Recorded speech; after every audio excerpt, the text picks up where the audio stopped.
प्रशासनाला काम करायला लावणं, मुंबईकरांचे प्रश्न जागच्या जागी सुटले पाहिजेत, जे प्रलंबित प्रश्न असतील त्याला गती मिळाली पाहिजे, जे मोठे विषय असतील त्याला त्या ठिकाणी पायाभरणी करून सुटण्याच्या दिशेने गेले पाहिजेत, हा जनता दरबारच्या मागचा उद्देश आहे। आज दादर माहीम या विभागामध्ये मोठ्या प्रमाणात नागरिकांच्या तक्रारी स्वीकारून त्यांच्या तक्रारींच्या निवारणाला गती देण्याचं काम सुरू करतो आहोत। यामध्ये महत्त्वाचं म्हणजे कबूतर खाण्याचा विषय जो मागील काही दिवसांपासून चर्चेत येतोय। मुंबई उच्च न्यायालयानं बुधवारी आता सुनावणी दिली, मात्र तोपर्यंत कबूतरखाने बंद राहतील असंही निर्देश दिलेले आहेत। मात्र अजूनही काही जण तिथे खाद्य टाकताना पाहायला मिळत आहेत। कालही एक व्हिडिओ व्हायरल झाला गिरगाव चौपाटीवर, जिथे खाद्य टाकलं जात होतं। पालकमंत्री म्हणून काय आवाहन कराल? न्यायालयाचा आदेश तर बंधनकारक आहेच, पण न्यायालयासमोर आम्ही भूमिका जरूर मांडू की या ठिकाणी आपल्याला समतोल पद्धतीने विचार करावा लागेल।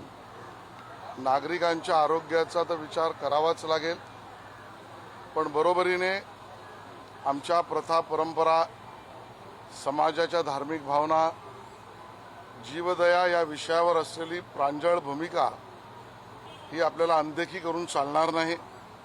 आणि म्हणून या विषयावर न्यायालयाने म्हटल्याप्रमाणे ज्या कोणी विशेषज्ञांची समिती करणं आवश्यक आहे किंवा अहवाल येणं अपेक्षित आहे, यावर माननीय मुख्यमंत्र्यांनी ज्याला आपण म्हणू मर्यादित पद्धतीने कबूतरखाने सुद्धा सुरू राहिले पाहिजेत, आरोग्याची चिंता सुद्धा त्या विषयात अडचणी निर्माण होऊ नये म्हणून या दोन्हीची भूमिका घेतली आहे।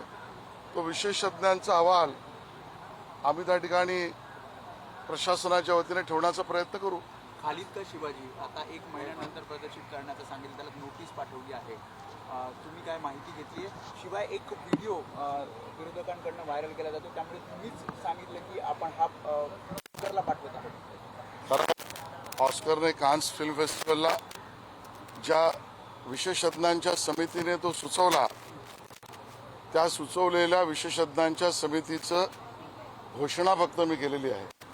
त्याचा अर्थ तो सिनेमा संपूर्णतः चुकीचा असेल तर त्याची इन्क्वायरी सुद्धा आपण लावलेली आहे, आणि म्हणून या कान्स फिल्म फेस्टिवलच्या यादीतून त्याला आपण रद्दबादल सुद्धा केलं।